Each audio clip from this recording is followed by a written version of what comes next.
Hello friends. आज हम बात करने वाले हैं कि एसएससी सीजीएल एग्जाम में हम 150 प्लस स्कोर कैसे कर सकते हैं। तो उसके लिए हम आपको सबसे पहले कुछ की पॉइंट बताएंगे, फिर हम आपको ये बताएंगे कि आप क्या स्ट्रेटेजी यूज़ कर सकते हो, फिर हम आपको बताएंगे कि क्या क्या मिस्टेक करते हैं जिससे नंबर्स हैं वो इम्प्रूव नहीं होते। तो चलिए शुरू करते हैं। सबसे पहले आते हैं सब्जेक्ट्स। आपको सब्जेक्ट तो ये पता ही होगा कि हमारे जैसे 4 सब्जेक्ट होते हैं: इंग्लिश, जीके या फिर जीएस भी कह सकते हैं हम इसको, रीजनिंग और मैथ। ठीक है।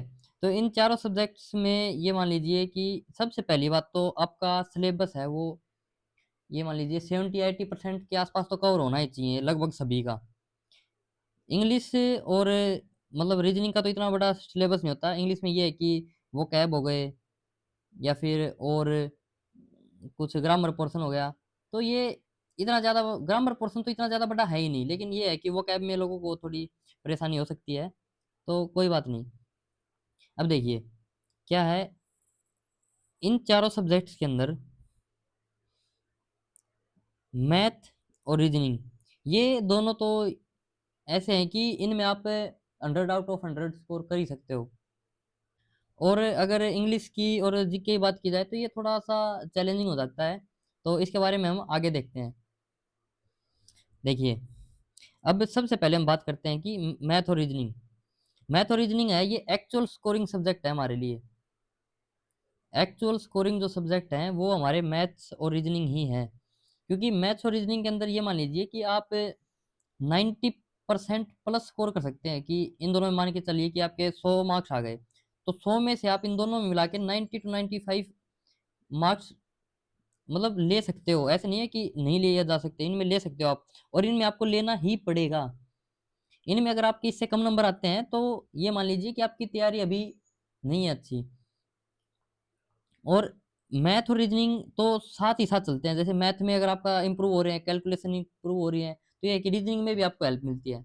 मैथ और रीजनिंग के अंदर आप किसी का भी एक बैच ले लीजिए, आप एक बार सभी टॉपिक को कवर कर लीजिए। अगर आपका मतलब बेस मजबूत है तो आपको इन दोनों सब्जेक्ट में कोई ज़्यादा परेशानी वैसे होने नहीं वाली है। ठीक है। मेन दिक्कत होती है इंग्लिश और जीएस में, तो उनके बारे में देखते हैं अब हम। इंग्लिश है, इंग्लिश के अंदर आपको क्या करना है, सबसे पहले तो आपको वो कैब आपको इम्प्रूव करनी है। सबसे पहले वो कैब इम्प्रूव करने के कुछ तरीके हैं जो मैंने मेरे प्रिपरेशन टाइप में खुद भी किए थे। वो है कि एक तो आप रीडिंग की हैबिट बनाइए। रीडिंग की हैबिट, रीडिंग की हैबिट आप कैसी भी हो सकती है। जैसे आप कोई न्यूज़पेपर पढ़ लीजिए, कोई नॉवल वगैरह पढ़ लीजिए, कोई स्टोरी वगैरह पढ़ लीजिए, कुछ भी पढ़ लीजिए आप। लेकिन वो कैब इन्हीं से इम्प्रूव होगी। अगर आप ऐसे रटने लग जाओगे, कोई बुक्स लेके रट रहे हो, बुरी तरह से पढ़ रहे हो, तो उससे क्या है, थोड़ी देर के बाद आपको बर्डन फील होने लग जाएगा। 50 या 60 वर्ड से ज्यादा आप पढ़ ही नहीं पाओगे।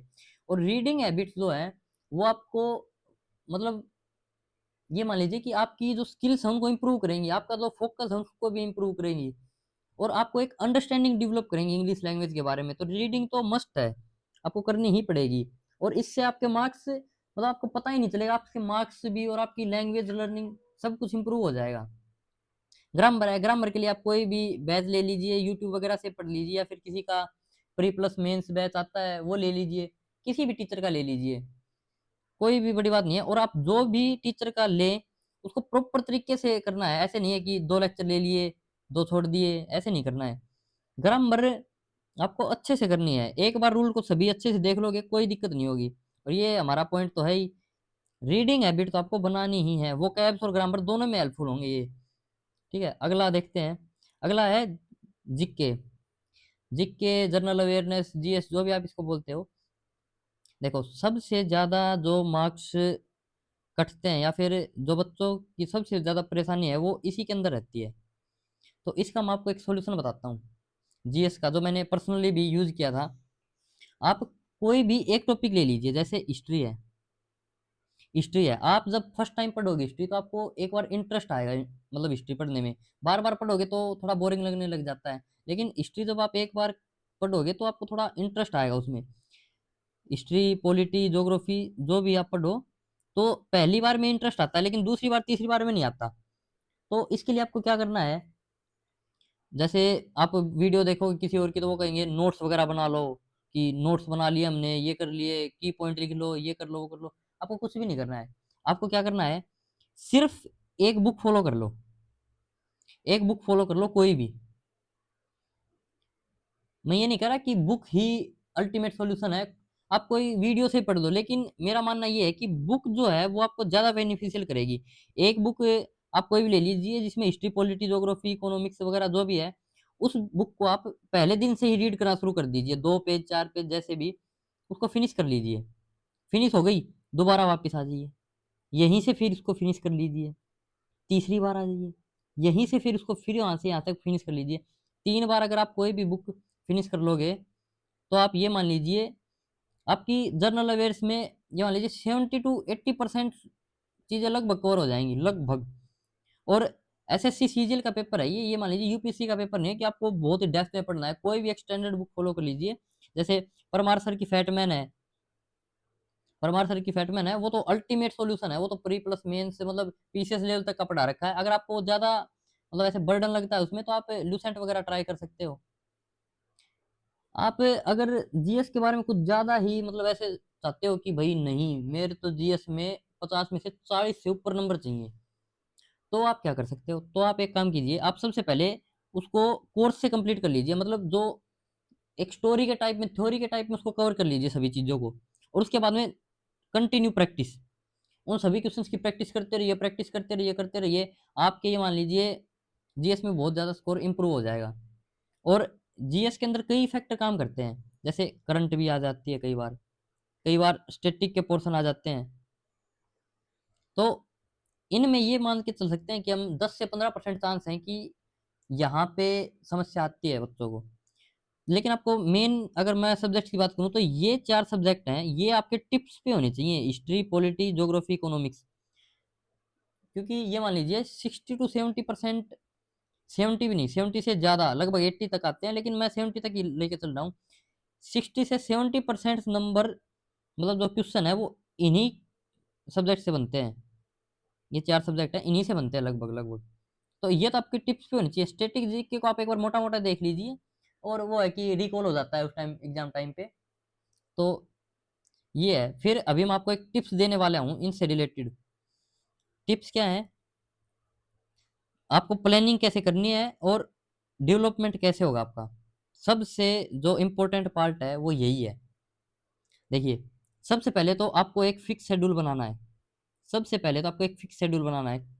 और मेरा मानना ये है कि अगर आप फिक्स शेड्यूल बनाए तो मॉर्निंग में और इवनिंग में ही बनाइए। मॉर्निंग इवनिंग में कैसे, जैसे मैं कह रहा हूँ कि मॉर्निंग में आपने फिक्स शेड्यूल बना दिया, भाई मैं डेली 4 बजे उठूंगा, 4 बजे से लेकर 7 बजे तक पढ़ूंगा 3 घंटे। तो ये 3 घंटे आपके ये मान लीजिए रूटीन हो मतलब रूटीन बन जाएगी, आपका शेड्यूल ऐसा बन जाएगी कि ये आपसे कभी मिस होंगे ही नहीं, कभी भी मिस नहीं होंगे। क्यों क्यों कह रहा हूँ मैं ऐसा। इवनिंग में भी देखते हैं, पहले इवनिंग में जैसे आपने कर लिया कि 9 बजे से लेकर 12 बजे तक पढ़ना है मेरे को 3 घंटे, ये आपके कभी भी मिस नहीं होंगे। क्यों नहीं होंगे अभी बताता हूँ। मान लीजिए आपने दिन में कोई प्लान बना लिया कि भाई मैं डेली 2 बजे से लेके 5 बजे तक पढ़ूंगा, ठीक है। कभी ना कभी ऐसा होगा 1 महीने 2 महीने के बाद कि आपको कुछ काम आ जाएगा दोपहर में, आप वो नहीं पढ़ पाओगे। और जब काम आता है तो वो ऐसे नहीं है कि आज आ गया कल नहीं आएगा, वो कंटिन्यूसली 2-3 दिन के लिए आता है। और 2-3 दिन अगर आपकी हैबिट छूट गई तो ये मान लीजिए आपकी हैबिट है वो खत्म हो गई। आप दोबारा पढ़ने बैठोगे, आपका मन नहीं लगेगा, आपको कुछ और दिमाग में आएगा, नहीं बनेगी बात। मॉर्निंग और इवनिंग में क्या होता है, उस टाइम किसी को काम नहीं होता। जैसे मैं कह रहा हूँ 4 बजे से लेकर 7 बजे तक पढ़ो, उस टाइम पे किसी बहुत ही रेयर चांस होता है कि कोई काम ऐसा आ जाए कि आपकी ये जो शेड्यूल है ये डिस्टर्ब हो जाए। 9 से 12 भी ऐसे ही है, रात को 9 से 12 बहुत ही मुश्किल चांस होता है कि आपको कोई ऐसा काम आ जाए कि आपको कंपलसरी ही है कि आपको करना ही पड़ेगा। लेकिन दोपहर में कई बार ऐसी सिचुएशन हो जाती है कि आपको वो काम करना ही पड़ता है। तो इसलिए मैं कह रहा हूँ कि मॉर्निंग या इवनिंग में ही अपना एक प्रॉपर बैच मतलब ऐसे शेड्यूल बनाइए जो आपका कभी भी मिस ना हो, कभी भी मिस ना हो। और ये शेड्यूल आपका बहुत यूजफुल रहेगा आपकी इस जर्नी में। सबसे ज्यादा यूजफुल अगर कुछ रहेगा तो वो शेड्यूल रहेगा। और थोड़े दिन के बाद क्या है, आप हैबिचुअल हो जाओगे, आपको पता ही नहीं चलेगा कि आप कैसे धीरे धीरे करके आप सबसे ऊपर आ चुके हो। ठीक है। दूसरा, give time to each subject, आपको सभी सब्जेक्ट पढ़ने हैं। और ये मैंने क्यों लिखा है कि आपको ईच सब्जेक्ट के ऊपर टाइम देना है, देखो मैं बताता हूँ। जैसे क्या करते हैं बच्चे, मैथ पढ़ने लग गए, मैथ को इतना डीप पढ़ रहे हैं, इतना डीप पढ़ रहे हैं, इतना डीप पढ़ रहे हैं, 2 साल हो गए, 2 साल हो गए मैथ के पीछे लगे हुए। अब उनको ये पता चला कि अकेले मैथ से सिलेक्शन होगा नहीं, अब उन्हें इंग्लिश भी पढ़नी है, जीएस भी पढ़नी है, और जीएस में इतना वास्ट सब्जेक्ट है वो पढ़ना है। अब उनको ये पता चला कि यार, फिर वो इनके ऊपर शिफ्ट होते हैं, दोनों के ऊपर। फिर 2 साल के बाद उनको ये लगता है कि मैथ हमारा वीक हो गया। क्यों? 1 साल के अराउंड इनको लग जाता है कंप्लीट करने में।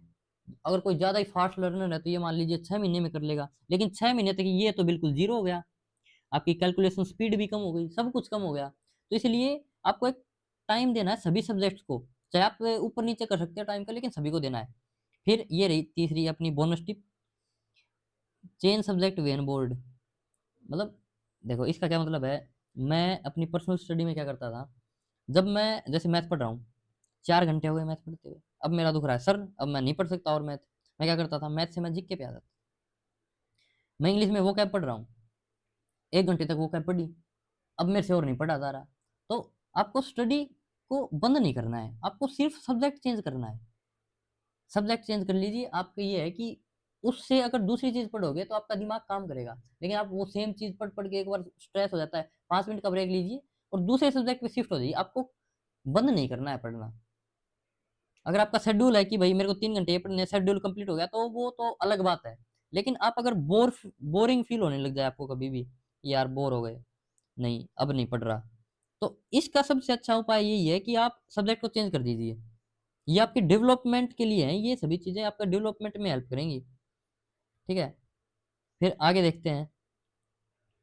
आगे देखो, आपको अब क्या क्या ध्यान रखना है अपनी स्टडी के ऊपर, इसके ऊपर बात कर लेते हैं। सबसे पहले तो आपको सिलेबस को ध्यान में रखते हुए चलना है। आपका सिलेबस क्या है, आपको कितना करना है, क्या पढ़ना है।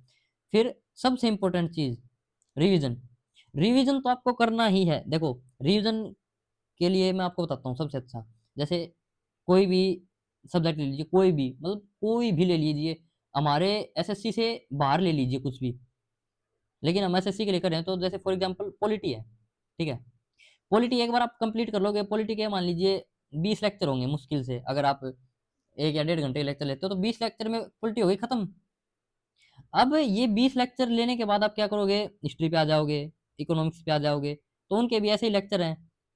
लेकिन आप एक काम कर सकते हो, ये 20 लेक्चर लेने के बाद जब भी आप ऐसे फ्री टाइम मिले कुछ भी, ये 20 लेक्चर दोबारा ले लो, यही 20 लेक्चर एक बार और ले लो, 2 बार ले लो, और जिस टाइम आपका फाइनल ये हो जाए कि अब 1 महीना बचा हुआ है, आप इन्हीं 20 लेक्चर को 2x की स्पीड पे दोबारा मतलब तीसरी बार लेके देखो। आपकी ये मान लो तो पॉलिटी में बहुत ही रेयर चांस है कोई क्वेश्चन गलत होगा, बहुत ही रेयर चांस हो जाता है। 3 बार 4 बार अगर आप सभी सब्जेक्ट का रिवीजन कर लेते हो एसएससी में, तो एसएससी एग्जाम इतना बड़ा भी नहीं है, इजीली क्रैक हो जाएगा।